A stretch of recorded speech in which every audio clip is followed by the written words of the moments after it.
So back in the early to mid 1990s, Roseanne and I took a group of people on a trip to Israel. And for those of you who are young, I know you're thinking, early 1990s, man, that was so long ago. Yeah, in Israel, that was back when the Dead Sea was just sick. That's how long ago it really was. And we were about 40 of us on this super plush, air-conditioned bus. And we are driving from Jerusalem to Bethany, not a very long drive. And Abed, our Palestinian Christian tour guide, asked us to pay attention on either side of the road to the intermittent tents that were there. And these were the sort of shabby tents of the Bedouin shepherds. And I remember studying the Bedouin shepherds in seminary. Maybe you might remember it from an issue of National Geographic. And we got a picture here of a Bedouin shepherd tent. These shabby mobile homes make even the modest of homes in Kansas City look like a palace. And I immediately had an image of the Bedouin shepherd from my studies of seminary, and the image came up in my mind of deeply wrinkled skin that has been parched from overexposure to the sun. Here's a picture of a modern-day Bedouin shepherd. The gap between the life of the person living in Kansas City in the United States of America and the Bedouin shepherd living on the arid hills of Israel, well, could not be further. And at first glance, we are the privileged ones. But guess what? Take a look at this. The average Bedouin shepherd lives to be over 100 years old. What?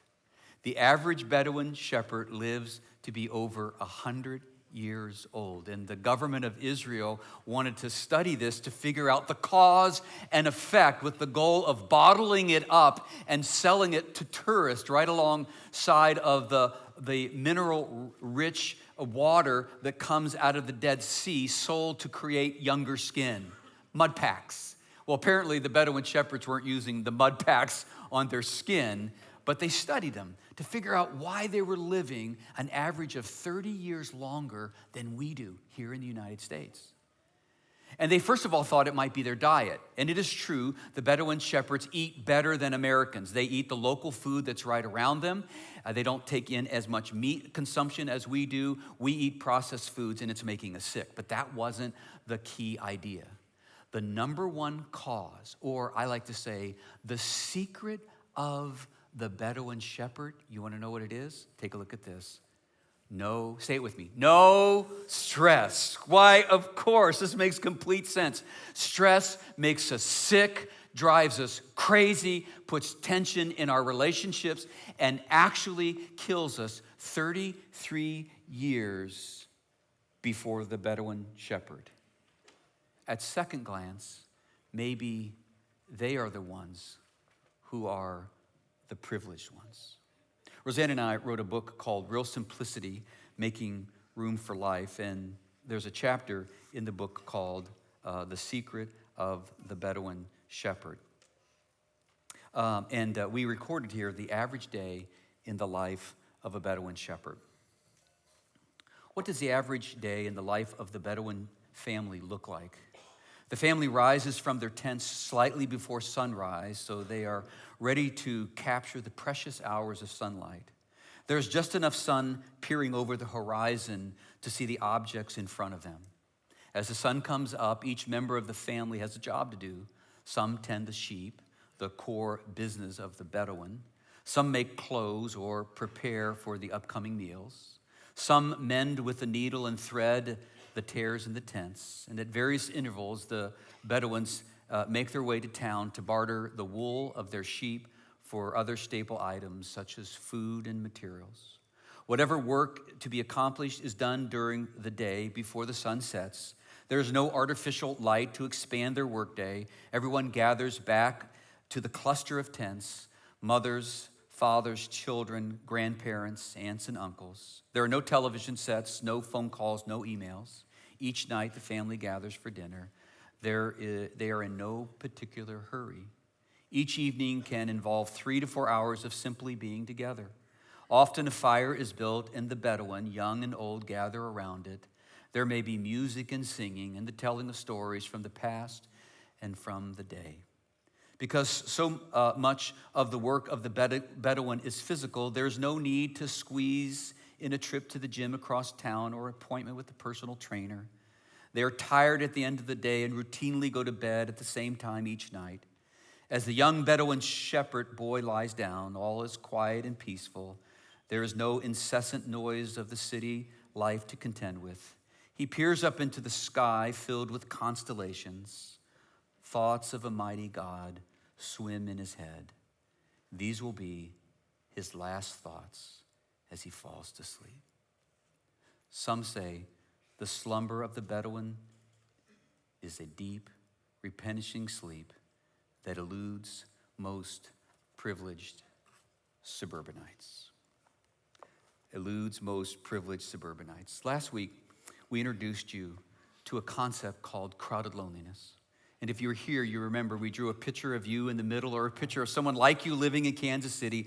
And then we identified upwards to an average of 35 lines protruding from your life, representing different worlds, relational worlds that you manage, a hectic and chaotic life.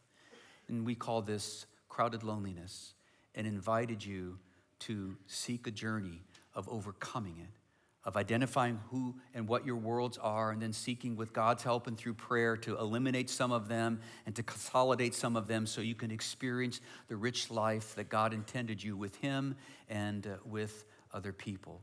To not become a character in a J. Rawlings book, Harried Potters. The Bedouin shepherd does not live the hectic life of managing disconnected worlds of shallow, linear friendships. A beautiful simplicity and a unity and a rhythm with creation extends their lives 30 years beyond ours. They do not have access to our money. They do not have access to our medications. They don't need our money. They don't need our medications.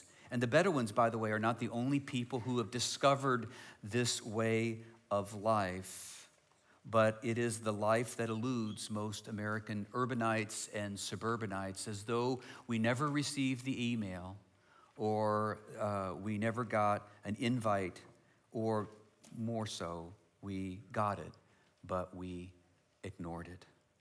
So the secret of the Bedouin shepherd, listen to this. If you're taking notes, write this down. The Bedouin shepherd, they approach relationships in time in a manner completely different from ours. And what I want to introduce you to today to is a paradigm shift, because we think a certain way about relationships and about time, and they think a completely different way. Their way of life dances with the rhythm of creation.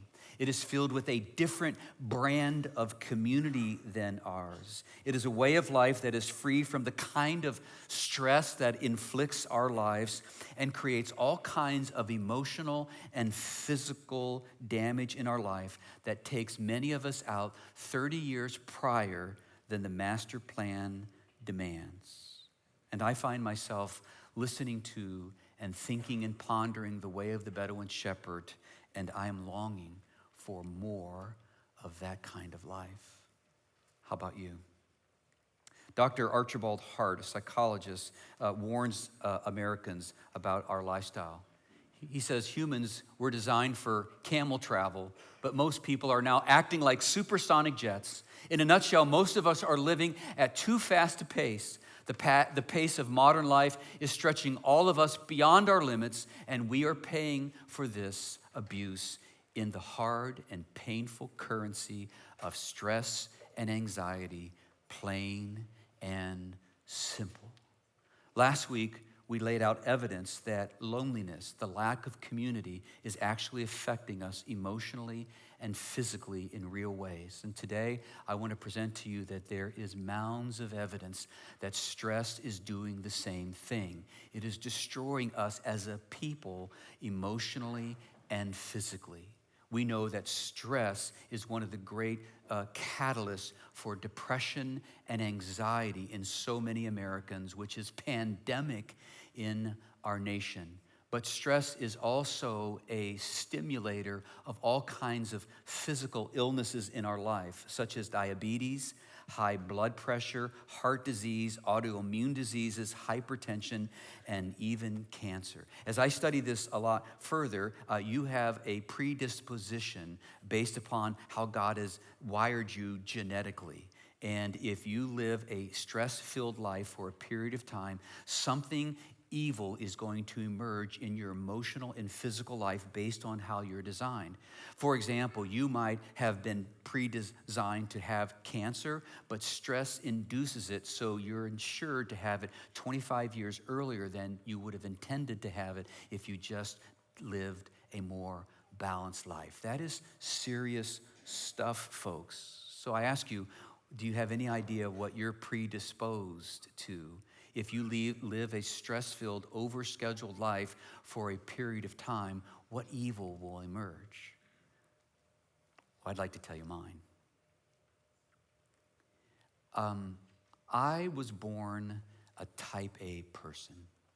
I don't even know what that is, but I know it's the one you want to be, right? No one wants to be type B, right? I'm a type A person. Turns out this is a term that psychologists and doctors use to refer to sick people, hard-driving people, people who can bowl people over. I'm also on the Enneagram an achiever. I mean, I was just born to desire and to salivate over achieving at every single moment of my life. Even when I was in seminary, I would finish all of the assignments that I was given for the entire semester in the first 2 to 3 weeks of the semester so that I could turn my attention to independent studies that interest me more. I mean, what's wrong with me?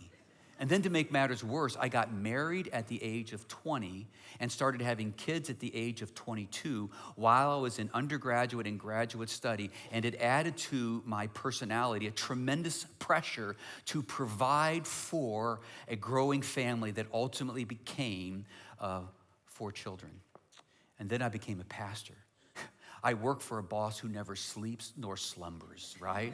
And so there's this enormous pressure. I work directly for God, which is a theological flaw. I work directly for God, and it just mounted the pressure up.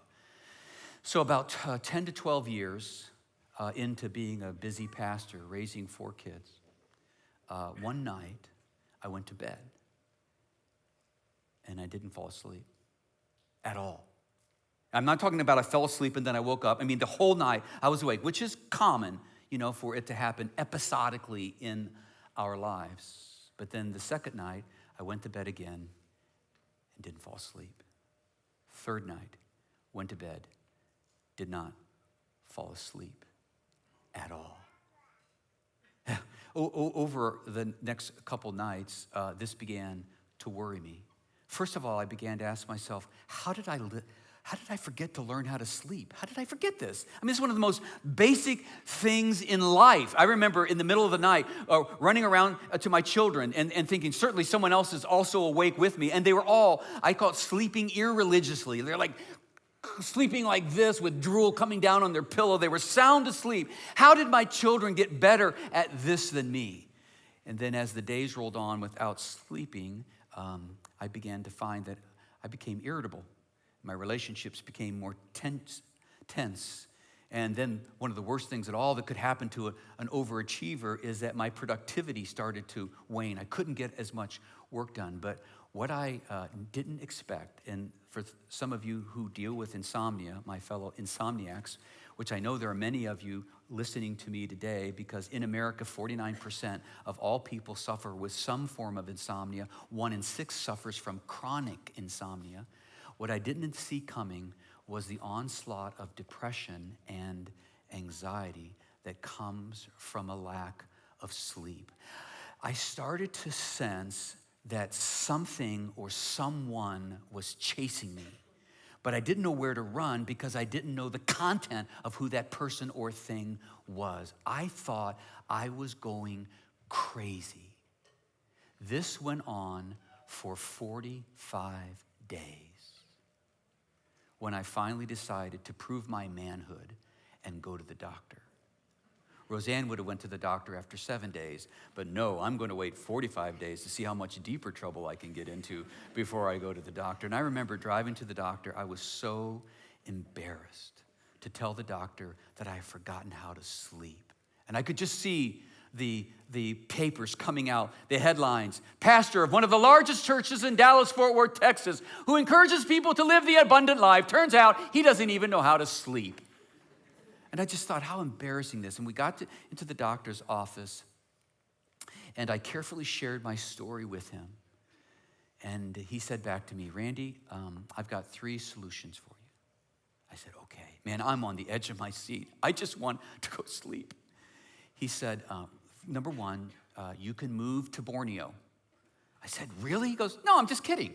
I said, don't kid around with me. He goes, I was just kidding. He said, now it is true that people in Borneo sleep more than the average person, but I was just kidding.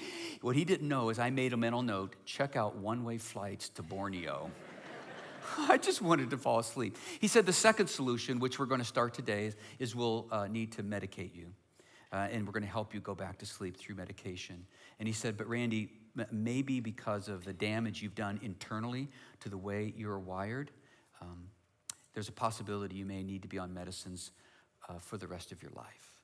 And I remember in that moment just feeling a deep sense of sadness, because I knew the theology that my body is the temple of the Holy Spirit, and that as a person who loves Jesus, that I had not taken care of this body he has given me as the primary tool to do his will. And I felt sad. And then he said, well, the third solution is, and then he paused and he said, oh, never mind, that's not really available to you.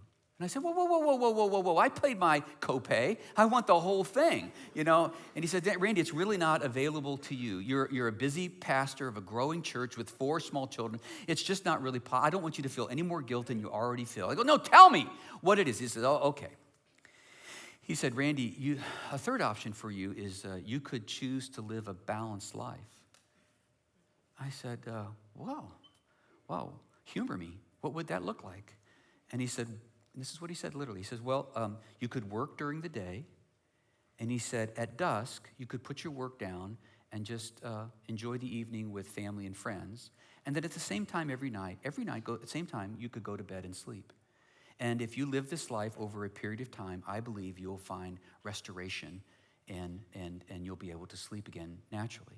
He says, but it's not really available to you. I said, no, you don't understand. In 6 months, I'm going to come back here, and I'm going to be absolutely the best person at living a balanced life, because I'm a type A overachiever.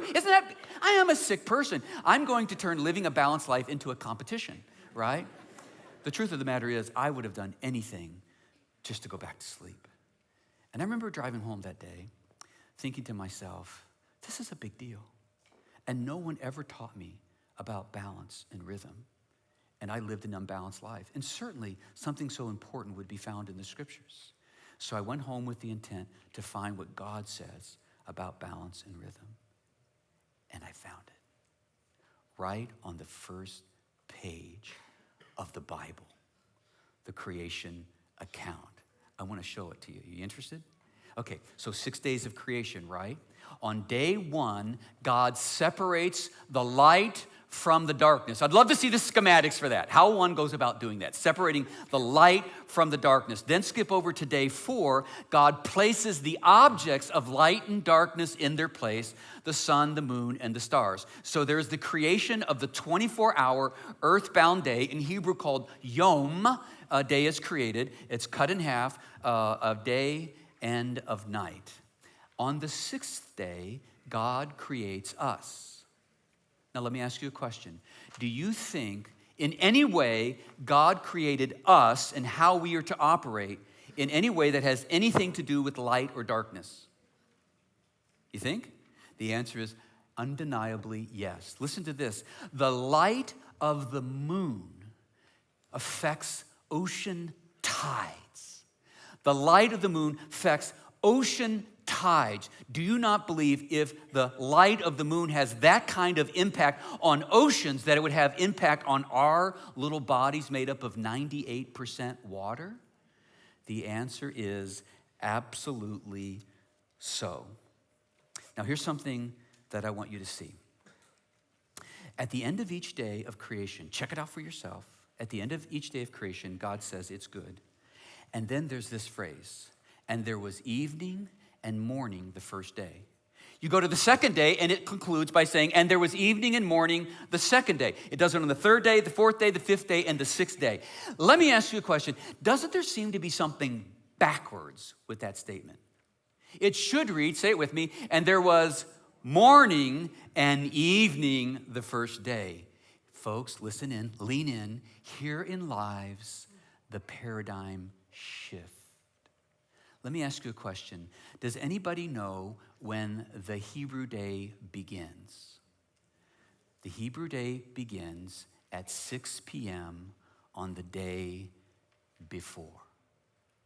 All you have to do is watch the modern play or movie Fiddler on the Roof. The show opens up with a Jewish family, and the father is scurrying to get all of his work done. Scurrying to get all of his work done because 6 p.m., at 6 p.m., the day begins. And here's the deal. In Hebrew, whatever is first is most important. That's where we get the first fruit offerings. You don't give of the leftover to God, you give of the first fruits. In the Hebrew language, different than our language where we construct our sentences, in the Hebrew, they put the most important word they want to get across first in the sentence. Whatever is first is most important. So the beginning of the day begins at 6 p.m. the day before. So the most important part of the day begins at 6 p.m. In the United States, we have a mindset, the paradigm that a day begins at 6 a.m. And therefore, in our world, work is the most important thing. It is the thing that gets off sides. But in God's design, in the Hebrew way of thinking, the day begins at 6 p.m. the day before. And herein lies the secret of the Bedouin shepherd. Herein lies the secret of balance in life. In the circle of 24-hour day, there is 6 a.m. and 6 p.m. dividing the day, okay? Now, here is how this concept that we're calling the Hebrew day planner actually works, okay? Here it is. Take some notes. From 6 a.m. to 6 p.m., everybody in the family has 12 hours to get all of your work done. We'll call that production. You have half of your life for 6 days out of the 7 to get all of your work done. That seems to me to be a reasonable proposition. Half of your life to get all of your work done, every member of the family, from 6 a.m. to 6 p.m. And then from 6 p.m. to 10 p.m., the beginning of the day, work is placed down for the rest of the day, and it is a season for relationships, gathering around the table for a meal and wasting the evening away with family and friends. And then roughly around 10 p.m. at night, at the same time every single night, you go to bed, and the goal is to get at least 8 hours of sleep. Again, we have named this the Hebrew Day Planner. And I want to tell you something about it. Let me take each movement one at a time. First of all, let's talk about work. From 6 a.m. to 6 p.m., God gives you 50% of 6 days to get your work done. That seems reasonable, kids included. In the book of Ecclesiastes, Solomon says, better is one fistful of toil and one fistful of rest than 2 fistfuls of toil and chasing after the wind. And here, right on the pages of Scripture, is the 50-50 proposal. 50% of your life is given to work, and the other 50% is given to rest and relationships. If you abide by that 50-50 principle, you will experience rhythm and balance according to God's design. If you try for an extended period of time to take on 2 fistfuls of work, you are on a journey. My doctor says it takes about 10 to 12 years for your particular evil to emerge if you live that imbalanced life. Now, if you owned a business and where you had to vacuum carpet, and you decided you're going to try to save some money by buying a residential vacuum cleaner, what you're going to discover is you have made a poor decision. Because the residential vacuum cleaner has inside of it a motor that was designed for residential use, not commercial use. When you take a residential vacuum cleaner and act like it has a commercial engine in it, you're going to burn that engine out and soon be required to buy another vacuum cleaner. I would suggest this time buying one suited for the design, a commercial one. Here's the deal. God designed you to be a residential vacuum cleaner.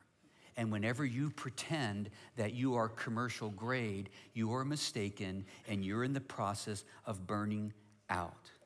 Now, the second stage is from 6 p.m. to 10 p.m. It is the most important part of the day. It's because it's about relationships. And this is what God is all about. And so the most important part of the follower of Christ who wants to live a balanced life, the thing that they're most eager to in any given day is to gather with family and friends. It is the destination of each day. Here's something that we found a couple of years ago as Roseanne and I were doing the research that led to the writing of this book, Real Simplicity. We define success as Americans as the next purchase. Think about it right now. Probably you have something you're thinking about purchasing next that you're super excited about. It's what you're working toward. It's your priority. But in other parts of the world, they define success as an evening meal with family and friends. Soak this in, because this is another paradigm shift. And Americans say, I can do both. Here's my deal. My next purchase is going to be an awesome dining room table where we're going to have like family and friends over. And so we put the purchase still ahead of the beautiful definition of success. Everyone in the family gets their work done from 6 a.m. to 6 p.m. if you need 12 hours. But then at 6 p.m., the work is done for the day. When we were applying this principle in our family, we used to incentivize our kids by giving them $1 at the dinner table if their homework was done prior to dinner and they didn't have anything to do afterwards. It is amazing how much people will do for $1. The main event of this 4-hour season is the meal. This is so important, so life-giving, so biblical that I'm going to take an entire message and talk to you about the art of gathering around the table. It's going to be great. The final season is called sleep. From roughly 10 p.m. to 6 a.m. is sleep. The National Institute of Health says the average American needs 8.5 hours of sleep a night to be fully functioning. Did you know that your body was designed by God with over 10,000 clocks in it? This is the message I got from my doctor. 10,000 clocks in it. But one of the biggest clocks in your body is a gland. It's called the pineal gland, and it's right here in the center of your brain, and it operates based upon exposure to light. Now, some of you are familiar with this. Some of you, I had never heard of it before, but this has been given to us by God, and it's very, very important. So in the morning when you wake up and light enters into your eye gate, it signals to the pineal gland, this clock, that it's morning, time to get up, and it releases a chemical in your body called serotonin, a natural chemical that, if you're healthy, will flow through your body and give you a sense of it's time to face the day, it's time to work, and it's a sensation of contentment and joy. Then listen to this. Exactly 13 hours later, as precise as the rising and the setting of the sun, the pineal gland is going to convert the serotonin into melatonin. Melatonin is a natural brain tranquilizer. It's going to release itself over the next couple hours and slowly put you into sleep, and will work if you go to bed at the same time every single night. It is the Lord's lunesta. It is divine Ambien, all natural. Let me ask you a question. What do you think the pineal gland does if after dusk you expose yourself or your children to excessive light or overactivity? What do you think the pineal gland thinks? It thinks it's morning, and it releases serotonin again, and therefore it's saying, hey, let's get up and let's get going, right? Now, when you're young, your body, your pineal gland is resilient, and it can overcome your stupidity. But as you get older, my doctor said about 10 to 12 years of living a hard, imbalanced life, it starts to break down. And that was the damage he was referring to. My body wasn't putting out the proper amounts of serotonin, contentment, and melatonin, tranquilizer, and therefore I could not sleep. And he said, do you want to know where the anxiety came from? He says, I'll tell you. He says, Randy, there is another chemical in your body that you have the choice to release. It's called adrenaline. God has given you this hormone to give you a boost of energy at just the right time. But Randy, here's the deal. This hormone is not to be released constantly because it is poisonous. It is a toxin. And when you choose to release adrenaline in your body, it creates a sense of a high, like an adrenaline high. You've heard that before, but it takes 8 hours to work through your body. I was living in a constant state of an adrenaline high. I'm the kind of person that likes it when it's the bottom of the ninth inning. I'm standing up to plate, 3 balls and 2 strikes, and I've got to get on base if our team's going to win the Intergalactical World Series. I like that. Just, whoa. Adrenaline is a natural high, but it is a poison. He said to me, it's to be used sparingly. You've seen documentaries where a small lady can pick up a car on her own to get her child out from underneath the danger and the weight of the car.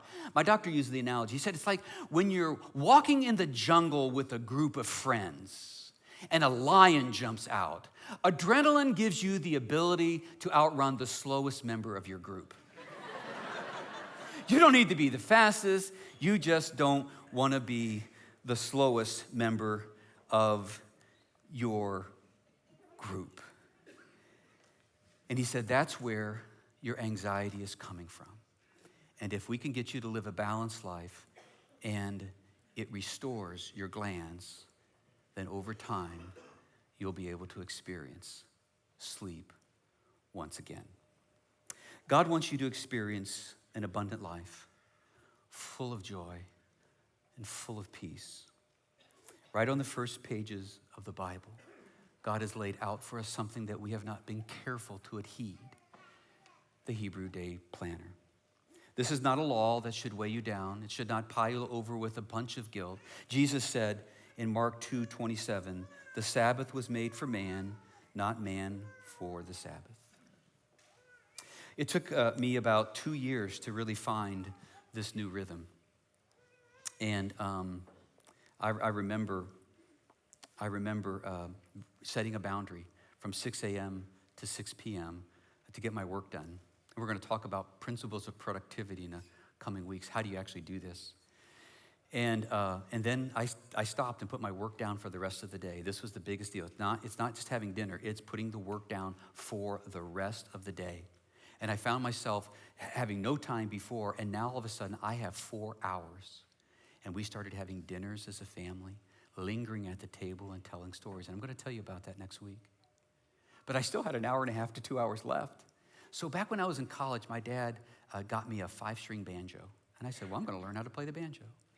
And so I pulled the banjo out, and my wife said, you take that thing outside. It's kind of a loud and annoying instrument. And so I took it outside and began to play, and a neighbor started to show up. I think they showed up to maybe hopefully get me to stop playing the banjo. And so I began to set up some chairs every night under the stars. And we eventually started making a big pot of tea for people to drink. And over the next year, we had upwards to 20 people every night sitting out on our porch, front yard, wasting the evening away. And then about 10 o'clock every night, I would go to bed and I'd fall asleep.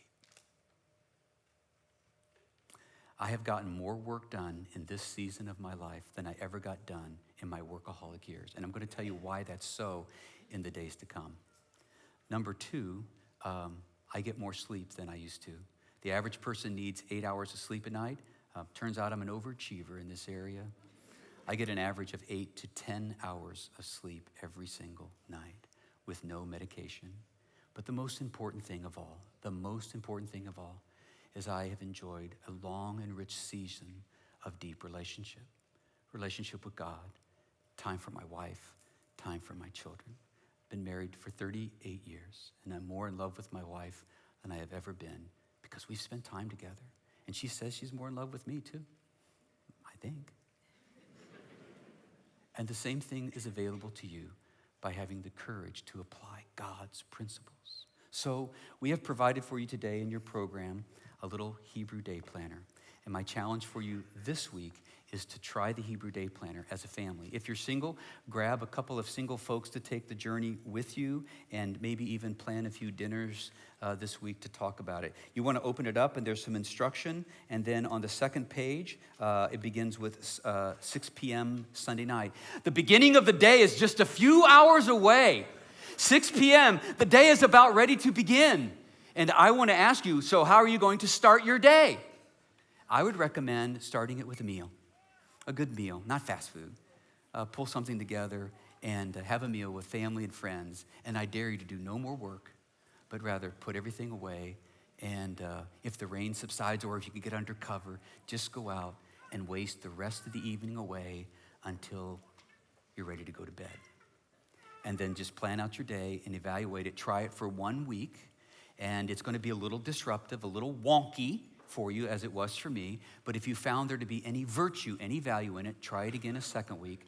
Try it again a third week. And before you know it, like me, 2 years later, you'll be making room for life. Oh, by the way, the Israeli government decided they wanted to help out the poor Bedouin shepherds. And so they urbanized them by giving them all kinds of money and all kinds of opportunities. And the recent studies on the Bedouin shepherd is they are now getting sick and dying around the same time that we are. Welcome to our world. Congratulations. But if you have the courage to live counterintuitively to the rest of the world thinks it's counterproductive, that's for sure.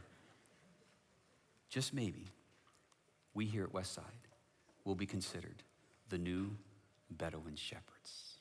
And all of God's people said, amen, amen.